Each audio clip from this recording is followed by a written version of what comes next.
नमस्कार, स्वागत है आप सबका हमारे खास कार्यक्रम देश देशांतर में। मैं हूं कवींद्र। श्रीलंका के प्रधानमंत्री रानिल विक्रमसिंघे गुरुवार 18 अक्टूबर से 3 दिवसीय भारत दौरे पर हैं। वैश्विक परिप्रेक्ष्य में श्रीलंका सामरिक, सांस्कृतिक, राजनीतिक, आर्थिक दृष्टि से भारत का एक अहम पड़ोसी देश है। भारत और श्रीलंका के मध्य पाक जलरमरू मध्य एक विभाजनकारी आभासी लकीर है। श्रीलंका के साथ संबंधों में मजबूती भारत के लिए सामरिक नजरिए से महत्वपूर्ण है। श्रीलंका के प्रधानमंत्री रानिल विक्रमसिंघे के दौरे में भारत और श्रीलंका के प्रधानमंत्री जाफना में भारत के सहयोग से बन रही आवासीय परियोजनाओं की समीक्षा करेंगे। साथ ही कई अहम द्विपक्षीय मुद्दों पर भी चर्चा होने की उम्मीद है। तो समझेंगे इस दौरे को, इसके एजेंडे को और दोनों देशों के अब तक के कारोबार या रिश्तों को। हमारे साथ 3 बेहद खास मेहमान। शशांक जी हमारे साथ हैं, पूर्व विदेश सचिव। सर बहुत बहुत स्वागत आपका। प्रोफेसर संजय भारद्वाज हैं, साउथ एशियन स्टडीज जेएनयू से हैं, आप हैं, स्वागत है। केवी प्रसाद हमारे साथ हैं, एसोसिएट एडिटर हैं द ट्रिब्यून में। सर बहुत बहुत स्वागत आपका। शुरुआत में शशांक सर आपसे करना चाहूँगा, ये जो दौरा है काफ़ी ज़्यादा नज़रें हैं, लेकिन एजेंडे के लिहाज से, अगर मुद्दों के लिहाज से देखें और दोनों देशों की ओर से क्या कुछ नज़र आएगा? नहीं, बहुत आवश्यक है कि भारत और श्रीलंका जो इस समय जिस तरह की परिस्थितियाँ बन रही हैं हमारे क्षेत्र में, तो आपस में इन दोनों को जो है पूरे तरीके से सब मसलों पर अपना निगाह डालनी चाहिए। अभी अभी जो है देखिए, हाल में हमारे पड़ोसी देशों में नए सरकारें बनी हैं और कुछ जगहों पर भी चुनाव होने हैं। तो एक प्रकार से ये मसला माना जाएगा कि आगे अगले 1-2 साल के अंदर किस तरह की स्थिति बननी है। और भारत और श्रीलंका जिन्होंने जो है कई तरह के पहलुओं से गुजरते रहे हमारे रिश्ते, अब ऐसे स्थिति में पहुंच चुके हैं जबकि श्रीलंका को पूरा विश्वास है कि भारत जो है उनके हित की ही बात सोचता है। ऐसा ज़रूरी नहीं है। तो इसलिए उन्होंने जो है खासकर जो प्रेजेंट सरकार है, इन्होंने कोशिश करी कि किसी तरीके से भारत के जो स्ट्रेटेजिक इंटरेस्ट हैं वो किसी तरीके से हर्ट ना हो। लेकिन दूसरी तरफ भारत को भी ये समझने की बात आ गई है कि चूँकि हमारे क्षेत्र में चीन ने बहुत बढ़त बना ली है। शुरुआत उन्होंने पाकिस्तान से करी थी, लेकिन अब नेपाल में भी और मालदीव्स में, श्रीलंका में, बांग्लादेश में, म्यांमार में, सब जगहों पे वो आ चुके हैं। तो ऐसे में उनको ये मानना कि वो हम बिल्कुल किसी तरह से रोक सकते हैं या कोई और पार्टनरशिप बना सकते हैं, तो वो नहीं हो सकता है। खाली हमको ये ध्यान रखना होगा कि किस तरीके से श्रीलंका के साथ में बात करके वो श्रीलंका जो उनको हैवी इंडेटेडनेस की वजह से उनको अपने कुछ एसेट्स जैसे ये हमनटोटा 99 साल की लीज पे दिया है चीन को, तो उस तरह के काम ना करें और कोशिश करें कि किसी न किसी तरीके से उनके चंगुल से निकल सकें। तो एक तरीके से अपना जो उनका रिलेशनशिप है मल्टी फैसेटेड करने की आवश्यकता है। भारत और श्रीलंका में इस तरह की बात होती है तो बहुत अच्छी बात है। मालदीव्स में जो अभी हाल में जिस तरह के अभी हालात बनने हैं, नवंबर में नई सरकार आनी है, तो किस तरीके से उनको स्टेबलाइज किया जाएगा। मैं ख्याल श्रीलंका और भारत जो है इसमें भी बहुत आवश्यक बात करने की बात है। दोनों सबसे पड़ोसी देश वही हैं। हम चाहते हैं कि वो जो एक तरह से इंडियन ओशन का हमारा वो रहा है, तो उसमें हमको ध्यान रखना चाहिए, बजाय इसके कि जो वहाँ पे चीन अपने कुछ उनके द्वीपों को अपने कंट्रोल में रखने का कर रहा है, या कुछ मुस्लिम देश जो है आपस में एक दूसरे के उनके जो चुनौतियाँ हैं वो उनको जो है मालदीव्स के अंदर उसको अपना खेल खेल रहे हैं, तो वो नहीं होना चाहिए। केवी प्रसाद जी, जो बात शशांक जी कर रहे हैं कि बहुत अहम है कि जिस तरीके से भारत एक तो पड़ोसी देश है, अहम सामरिक नज़रिए से भी, और चीन का जिस तरीके से दखल या फिर उसकी प्रेजेंस वहाँ पर बढ़ी है, इस दौरे में क्या एक बड़ा एजेंडा ये भी हो सकता है, या इसके अलावा आपकी नज़र कहाँ पर होगी? नहीं, एजेंडा तो हमेशा रहेगा ही, क्योंकि चीन बड़ा हमारा पड़ोसी भी है, साथ ही साथ इतना बड़ा है और जिस तरह प्रतिस्पर्धा में इतना आगे है और पड़ोसी जितना, और अगर लेकिन ये पूरा जो सामरिक दृष्टि के साथ साथ प्रधानमंत्री मोदी जी की सरकार आई तो उन्होंने प्राथमिकता बताई कि पड़ोसी प्रथम, नेबरहुड फर्स्ट पॉलिसी। तो उसके तहत कई सारे वक्त से चलते चलते कहीं ना कहीं अलग अलग प्रांतों में, राष्ट्रों में हम जाते गए, हमारे प्रधानमंत्री भी गए। तो उसके साथ साथ उन्होंने एक और कि आपको याद होगा पिछले मई जून के आसपास वैसाख डे, बुद्धिस्ट चूँकि वहाँ पे एक बहुत बड़ा वो है उनका आस्था है, तो उसमें उन्होंने अपने आप को शामिल किया। वो एक अपने आप में एक नई किस्म की पहल थी, अगर आप कहें कि वहाँ के लोगों का दिल किस तरह से एक नई चीज़ से पहल की। तो वो 2 चीज़ें हैं। इसके अलावा देखिए, हमारे आपस के मुद्दे तो काफ़ी सारे हैं और सबसे बड़ा मुद्दा जो कई सालों से चलता आता ही है, जो तमिलों को लेकर भारत और श्रीलंका के, हालांकि एलटीटी के खात्मे के बाद चीज़ों में फ़र्क आया है, लेकिन जो इंटरनेशनल जो डिस्प्लेस पर्सन्स का जो उनका जो रिहेबिलिटेशन की बात है, भारत जो वहाँ मकान बनाने की बात करता है, और जैसे आपने चीन की जिक्र किया, जो जितने प्रोजेक्ट्स हैं जो भारत प्रॉमिस करता है उसमें जो गति होनी चाहिए वो पीछे धीमी रहती है। तो एक ये हमेशा मुद्दा रहता है कि चीन जब अपने आप को कोई चीज अपने आप को उतारता है और बड़ी तेज़ी से वो कार्य करके ख़त्म कर देता है, एक्टिवेट हो जाता है, प्रोजेक्ट पूरा हो जाता है। हमारे प्रोजेक्ट्स कई ना कई वजह से पीछे चलते हैं। ये कई सारे मुद्दे हैं। इसके अलावा ट्रेड एक हम लोगों का है ही अच्छा। और संजय जी, क्योंकि शुरुआत में जो मुद्दे आ रहे हैं, एक जाफना में जहाँ पर जो आवासीय कॉलोनी है उसकी समीक्षा की बात है, साथ साथ जिसका जिक्र किया हमने टोटा को लेकर जो लीज पर दिया गया उसको लेकर, और कोलंबो में भारत अपनी प्रेजेंस या फिर वहाँ पर जो एक बढ़ाने की बात हो रही थी, क्या इस दिशा में आपको लगता है कि इस दौरे में नज़रें हो सकती हैं, चर्चा में हो सकता है? और इसके अलावा अगर श्रीलंकाई नज़रिए से समझें तो इस वक्त उनकी नज़र क्या है, और क्या ऐसे विषय या मुद्दे हैं या क्षेत्र हैं जहाँ पर वो भारत के साथ डील को आगे ले जाने की कोशिश करेंगे? देखिए, इसमें दो बातें बहुत स्पष्ट रूप से दिख रही है। पहली बात तो ये है कि ये जिस तरीके की जो अपेक्स लेवल की रेगुलर मीटिंग्स हो रही है भारत और श्रीलंका के बीच में, लगता है कि संबंधों में एक मैच्योरिटी है, एक अंडरस्टैंडिंग है। एम्बेसडर साहब ने कहा कि चाइनीज़ प्रेजेंस बढ़ रहा है, इंडिया का कंसर्न है, उसको देखते हुए भी, और जिस तरीके से उन्होंने 99 ईयर्स के लिए हर्बन टोटा को लीज पे दिया है, एक कंसर्न है, उसके बावजूद भी हमने एक मैच्योरिटी दिखाया है। हम अपेक्स लेवल की विजिट्स कर रहे हैं। अगर हम बेसिकली पड़ोस नीति के रूप में हम देखते हैं तो हमारे सीधे तीन उद्देश्य हैं पड़ोसियों के साथ में। पहली बात है सुरक्षा, जिसमें आंतरिक सुरक्षा की बात है कि हम चाहते हैं कि कोई भी पड़ोसी देश इंक्लूडिंग श्रीलंका में सुरक्षा, जो आंतरिक सुरक्षा है, जो कॉन्फ्लिक्ट्स हैं उनका सामंजस्य के रूप में और पॉलिटिकल उनका सॉल्यूशन करके और उसको शांति लिया जाए। दूसरा जो एक्सटर्नल सिक्योरिटी की बात है, जहाँ चाइना एक बहुत बड़ा फैक्टर बन गया, जिस तरीके से वो पोर्ट एंड इंफ्रास्ट्रक्चर डेवलपमेंट कर रहा है, जिस तरीके से वो क्योंकि चाइना हैज़ डीप पॉकेट्स, उनके पास में इन्वेस्टमेंट के सोर्सेज हैं, वो इन्वेस्टमेंट कर रहा है।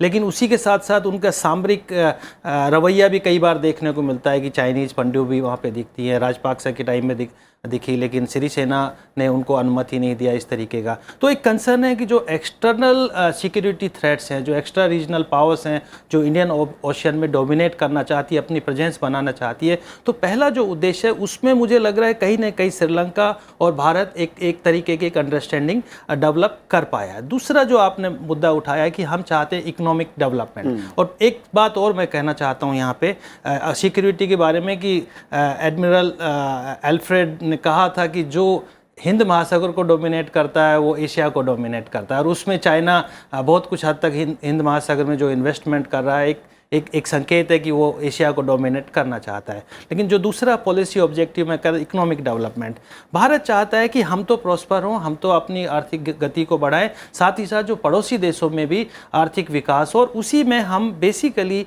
जो हमारी एक पॉलिसी अपनाई है कि हम उनके विकास में हम उनको ज़्यादा से ज़्यादा सहयोग करें। और आप देखते हैं कि सभी पड़ोसी देशों को हमने लाइन ऑफ क्रेडिट दिया गया है, जिसमें आप श्रीलंका में इंडिया सेकेंड लार्जेस्ट इन्वेस्टर है। बहुत सारे प्रोजेक्ट्स जैसे कोलंबो से जाफना को जोड़ने के लिए ट्रेन लाइन प्रोजेक्ट्स बनाया गया है। तीसरा जो हाउसिंग प्रोजेक्ट, जिसके लिए अभी प्रधानमंत्री विजिट कर रहे हैं, और उसमें देख रहे हैं कि जो प्रोजेक्ट्स बेसिकली स्लो गति से इसलिए होते हैं कि हमारे पास में रिसोर्सेज की कमी है, चाहे वो श्रीलंका हो चाहे भारत हो। लेकिन फिर भी हम कोशिश कर रहे हैं कि जितने भी प्रोजेक्ट्स लिए गए हैं उन प्रोजेक्ट्स को बखूबी हम उनको जल्दी से जल्दी कंप्लीट करें। जो तीसरा पॉलिसी ऑब्जेक्टिव है वो है कि पॉलिटिकल स्टेबिलिटी के एक सामंजस्य बना रहे, जिसमें प्रसाद जी ने कहा कि भाई जो हार्मनी है वहाँ पे, चाहे तमिल्स के बीच में हो, चाहे सिंहलीज के बीच में हो, बुद्धिस्ट के बीच में हो। भारत के प्रधानमंत्री पिछले साल विजिट किया, विशाखा फेस्टिवल में पार्टिसिपेट किया और तमिल से भी मिले। एक तरीके से हम चाहते हैं कि वहाँ पे राजनीतिक स्थिरता हो और एक स्थायित्व की सरकार दे पाए। तो ये जो हमारी पॉलिसी ऑब्जेक्टिव है, इसमें हम भारत बखूबी काम कर रहा है। आप कहेंगे कि जब नेबरहुड फर्स्ट पॉलिसी में आप देखेंगे कि प्रधानमंत्री नरेंद्र मोदी 2 बार विजिट कर चुके हैं। ये अपने आप में एक है कि हमारे लिए पड़ोसी एक प्रायोरिटी है, और उसके लिए हम जितने भी प्रोजेक्ट्स, जितना भी हम काम इनके साथ में कर सकते हैं। साथ ही साथ जैसे हमारी डिपेंडेंसीज भी, हम चाहते भी हैं कि भाई श्रीलंका स्थायी देश रहे और हमारे आर्थिक सहयोग में सहभागी रहे। इसके लिए हम चाहते हैं कि कोलंबो पोर्ट है, उसमें जो टर्मिनल बनाने की बात है उसको जल्दी से जल्दी बनाएं, और दूसरा एक जो मथाला एयरपोर्ट है उसको जल्दी से जल्दी कंप्लीट करें, क्योंकि कोलंबो पोर्ट का अगर सबसे ज़्यादा उपयोग करता है भारत करता है। 70% ट्रेड जो इन एंड आउट जो होता है वो भारत करता है। वो कंसर्न हबन टोटा पे अभी भी श्रीलंका का बना हुआ है कि श्रीलंका का आपने पोर्ट तो हबन टोटा तो बना दिया, उसका इतना बड़ा डेप्थ है, उसको कैसे पे करेंगे। और दूसरा जो कंसर्न है कि अगर उसको भारत की सहमति बहुत कुछ हद तक नहीं मिलेगी तो उसका कितना उपयोग श्रीलंका और चाइना कर पाएगा, ये कंसर्न है। और हमको इसमें एक तरीके का एक स्ट्रेटेजिक डेप्थ डेवलप करना पड़ेगा। और क्या ये भी एक वजह है कि जो खबरें आई है, एक्सपर्ट कहते हैं शशांक सर की, चीन की जो पॉलिसी रही है, जो पड़ोसी देश हैं, खासतौर पर श्रीलंका, जो छोटे देश हैं, भारत के इर्द गिर्द हैं, उनको ऋण के जाल में फंसा कर, स्कीम्स के या योजनाओं के उसमें फंसा करके और उनको अपनी तरफ खींचने की कोशिश, और भारत के लिए सामरिक तौर पर थोड़ी सी चुनौती खड़ा करना उन इलाकों में। चीन ने बहुत अच्छे तरीके से इन सब बातों को स्टडी किया है कि एक ज़माना था जब जितने भी विकासशील देश थे, जिनकी आर्थिक स्थिति बहुत अच्छी नहीं थी, तो वेस्टर्न कंट्रीज़ ने और जो उनकी संस्थाएं जैसे वर्ल्ड बैंक हुआ या IMF हुआ, वो हमेशा उनके ऊपर कंडीशनैलिटीज़ इम्पोज करती थी, गुड गवर्नेंस की बात करती थी, ट्रांसपेरेंसी की बात करती थी, तरह तरह के उनके ऊपर जो है ना वो रेस्ट्रिक्शंस लगाई जाती थी। चीन ने देखा कि ये मौका अच्छा है, तो जो भी जहाँ जो सरकार करवाना चाहती थी, जितने पैसा चाहते थे, तो वो देना शुरू कर दिया उन्होंने पूरे लिबरल तरीके से। और दूसरा, जैसे अभी हमारे साथियों ने बोला है कि उनका जो इम्प्लीमेंटेशन की जो स्पीड है वो हमेशा से काफ़ी तेज़ रही है। यानी जब तक वो प्रोजेक्ट प्रपोज करते हैं तो इमीडिएट इम्प्लीमेंटेशन शुरू हो जाता है। हमारे यहाँ वो प्लानिंग प्रोसेस में चला जाता है, फिर बजटरी एक्सरसाइजेज होती हैं, फिर चूंकि वो हमारे देश के अंदर का नहीं है तो वो एक तरीके से देखना पड़ता है कि भाई कहाँ से पैसा निकाला जाए। तो एक्सेस वो है, हमारे अपने लोगों की जो है प्रायोरिटी होनी चाहिए पहले, बजाय इसके कि और देशों की। तो ये सब बातें होने से चीन ने इसको बखूबी समझा है।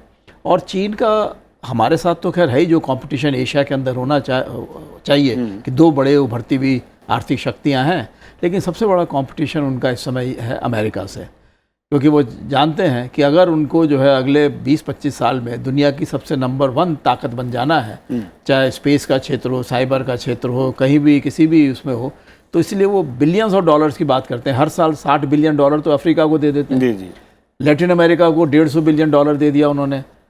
यहाँ पे जो है अपने हमारे पड़ोसी देशों में वो $60 बिलियन, $62 बिलियन इनको दे रहे हैं, पाकिस्तान को, बाकी को भी। तो मेरा मतलब ये है कि वो खाली वो इंसिडेंटल है, उसमें उनको बुरा नहीं लगता है कि अगर वो देश जो है नहीं दे पाए पैसा, और उनकी अपनी प्रायोरिटीज़ फिर पूरी होती हैं। हम्बन टोटा में जो है उनको मालूम है कि श्रीलंका तो पैसा नहीं बना पाएगा, तो इसलिए ये है कि वो चाइना के ही काम में आएगा। भारत जो है, भारत को अब जैसे बात हुई कि हमारे पोर्ट्स जो है अभी तक इतना एफिशिएंटली नहीं काम कर पा रहे थे, अब थोड़े नए चलने शुरू हुए हैं। तो कोलंबो पोर्ट जो है 70% जो वहीं से वो शुरू हो गया उनका, जो है वो भारत के लिए ही काम करना शुरू करा, या दुबई या सिंगापुर, ये पोर्ट ज़्यादा है क्योंकि वहाँ पे जो टर्न अराउंड टाइम होता है शिप्स का वो कहीं ज़्यादा तेज़ होता है। अब इंटरनेशनल कॉमर्स में वो हमारे अपने उस पर नहीं चल सकते हैं कि साहब नहीं, हमें जो है पूरे तरीके से अपनी स्पीड से ही चलना है। तो मेरे ख्याल से अब ये हमको ध्यान से देखकर चलना है कि श्रीलंका जो है सबसे पहली चीज़ ये है कि वो भारत के साथ में मिलकर आगे बढ़ना चाहता है। कंपैरेटिवली नेपाल के साथ में बड़ी वो बातें हैं कि भाई भारत जो है हमारे पर हावी हो जाएगा, फिर क्या करेंगे, चीन के साथ में बैलेंस किया जाए। पाकिस्तान सबको सिखाने की कोशिश करता है कि नहीं, भारत को आगे मत बढ़ने दीजिए, इनको रोक के रखना है। श्रीलंका में ऐसी बात नहीं है, बल्कि मैंने देखा है कि जब भी हमने कभी उनको प्रपोज किया कोई भी आर्थिक सहयोग की नीतियाँ, वो पूरे आगे बढ़कर उन्होंने उसको करा। बल्कि मैं तो कहूँगा कि जो हमारे आतंकवाद के खिलाफ हमने लड़ाई करी है, सबसे ज़्यादा फ़ायदा श्रीलंका ने लिया उसका। तो जो वो LTT वगैरह को उन्होंने, हम आतंकवाद की बात सब जगह हमने सबको एक तरह से विश्व का माहौल बनाया कि उनके अगेंस्ट काम करना है, और उन्होंने जो है उनको मार पीट के सबको मार भी दिया उनके, इसलिए उनके खिलाफ कई सारे एक्शन भी शुरू हो गए थे जो भारत ने बचाने की कोशिश करी फिर बाद में। यहाँ पे एक और चीज़ प्रसाद सर, जो सेक्टर्स हैं, क्योंकि ये यात्रा का बेहद महत्वपूर्ण कही जा रही है और आर्थिक नज़रिए से लोग कह रहे हैं कि काफ़ी ज़्यादा उम्मीदें भारत के साथ है। कुछ ऐसे सेक्टर्स हैं जहाँ पर श्रीलंका चाहता है ट्रेड को और बढ़ाना, जहाँ पर पोटेंशियल था लेकिन हम आगे बढ़ नहीं पाए हैं।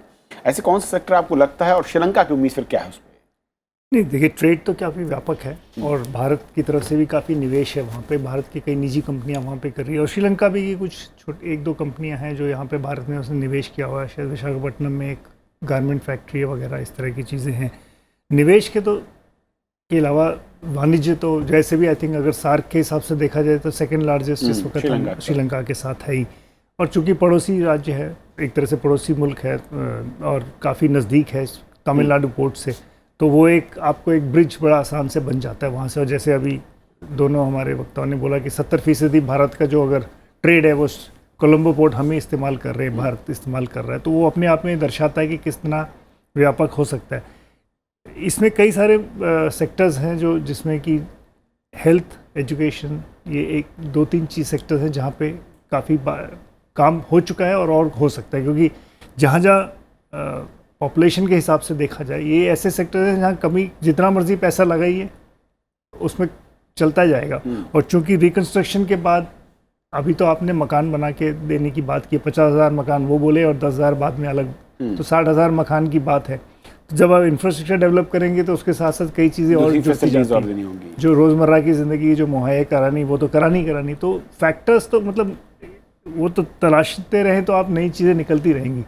लेकिन सामरिक दृष्टि से क्या चाहते हैं, और जिस तरह बात हुई है चीन का एक, लेकिन शायद 2005 और 15 के बीच में जो सरकार रही और इस सरकार के बाद थोड़ा जो बदलाव देखने को आया तो वो साफ दिख रहा है कि कहीं ना कहीं शिफ्ट हुआ है ये।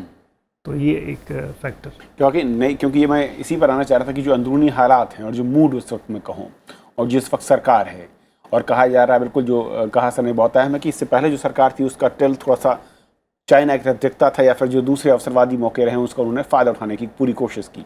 इस नई सरकार को अगर अंदरूनी समर्थन की बात करूँ कितनी मजबूत है, और इंडिया को लेकर जो उनकी पॉलिसी है फिर जो उनके विचार हैं वो कैसे देखते रहे हैं? नहीं, बिल्कुल सही बात है। देखिए, जो परिवर्तन अगर रिश्तों में आए, अगर श्रीलंका की तरफ से देखते हैं तो निश्चित रूप से जब वहाँ पे जो गार्ड्स चेंज हुए हैं, जब सिरिसेना सत्ता में आए हैं, राजपाक से हटा दिए गए, उसके बाद में भारत और श्रीलंका के रिश्तों में एक स्मूथनेस आई है और हमने एक तरीके की अच्छी अंडरस्टैंडिंग डेवलप की है। उसमें सबसे जो बड़ा फैक्टर था वो 2-3 इश्यूज जो हमारे बीच में हैं, जिसमें चाइना का था, एक फिशरमैन का इश्यूज था। आई थिंक हमने वहाँ पे कुछ एक अंडरस्टैंडिंग डेवलप की है। मैंने जो कहा कि मैच्योरिटी एक आ गई है रिलेशनशिप में, और बहुत सारे जो प्रोजेक्ट्स हैं अभी, जैसे इन्वेस्टमेंट की बात कहते हैं कि हमने एनर्जी सेक्टर में हम श्रीलंका में इन्वेस्ट कर रहे हैं, जिसमें एक कोल पावर 500 मेगावाट्स का कोल पावर प्लांट्स का इन्वेस्टमेंट है। दूसरा जो तिरुकोनाली में हम पेट्रोलियम टर्मिनल्स बना रहे हैं, हम दूसरा इंफ्रास्ट्रक्चर डेवलपमेंट कर रहे हैं। तीसरा जो आईटी सेक्टर में हम बहुत कुछ हद तक, और जिसमें खासकर जो इंडिया और श्रीलंका के बीच में जो एक नेगोशिएशन चल रहा है कि economic and technological cooperation agreement जो ETCA, और उसमें बेसिकली कहीं कंसर्न है श्रीलंका। अभी तक हम कई सालों से हम नेगोशिएट कर रहे हैं, लेकिन श्रीलंका बहुत कुछ बातों पे सहमत नहीं हो पा रहे हैं। उनके कंसर्न है कि जो इंडिया का सर्विस सेक्टर डोमिनेट कर जाएगा और हमारे यहाँ पे बेरोजगारी बढ़ जाएगी, इंडिया ज़्यादा एफिशिएंटली आ पाएंगे, लेकिन ऐसी बात नहीं है। उसको हमको करना पड़ेगा कि एक तरीके का हम टेक्नोलॉजिकल कोऑपरेशन करेंगे। जो IT सेक्टर में इंडिया बढ़िया कर रहा है, उस टेक्नोलॉजी, उस IT सेक्टर में का श्रीलंका को भी फ़ायदा होना चाहिए। तो हम बेसिकली ये कहिए कि हम एक तरीके से डेवलपमेंट के रास्ते पे हैं, और जो रिलेशनशिप है उसको भी हम डेवलपमेंट के कॉन्टेक्स्ट में देख रहे हैं कि कैसे हम दोनों देश, जिसमें इकोनॉमिक डिपेंडेंसी, खासकर जब हमने फ्री ट्रेड एग्रीमेंट साइन किया था, आप देखिए कि 5 फोल्ड ट्रेड बढ़ा, करीब $5 बिलियन के लगभग ट्रेड है। भारत इन्वेस्टमेंट भी कर रहा है। मैं कहूँगा कि जो एक पॉलिसी आया, जो हमारा एक यूनिलेटरल पॉलिसी था, उसको हमने कंस्ट्रक्टिव यूनिलेटरल कर दिया। कंस्ट्रक्टिव कि हम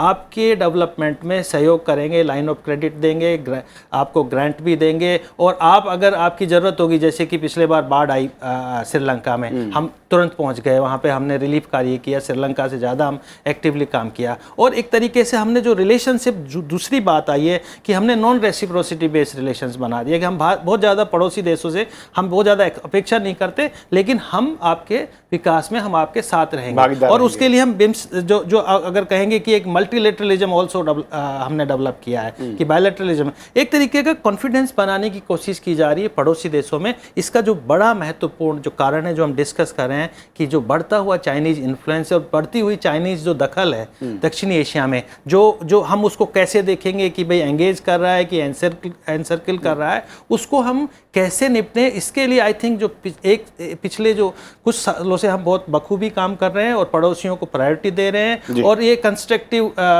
एंगेजमेंट हमारे पड़ोसियों के साथ में, और रिश्ते सुधर भी रहे हैं। आप बांग्लादेश देखिए, आप इंडिया देखिए, बड़ा परिवर्तन दिखा है रिश्तों को लेकर और ट्रेड निश्चित के बाद भी। निश्चित। एक आखिरी कमेंट शशांक सर की, क्योंकि जब पहले बातें होती थी भारत और श्रीलंका के बीच में तो सिंघली और तमिल जो इशू आते थे वो कई बार रुकावटें या अड़चन बनते थे। अब जो चुनौतियां हैं इस दौर में वो क्या हैं दोनों देशों के बीच में साथ चलने या आगे बढ़ने को लेकर? नहीं, जैसे बात आपने शुरू करी थी जो जाफना एरिया में घर बनाने की बात है, तो इसीलिए बनाए गए क्योंकि एक समय था जबकि उनके सिंघली लोग कहते थे कि भारत जो है तमिलियंस को बहुत वो मदद कर रहे हैं और एलटीटी को सपोर्ट मिलता है।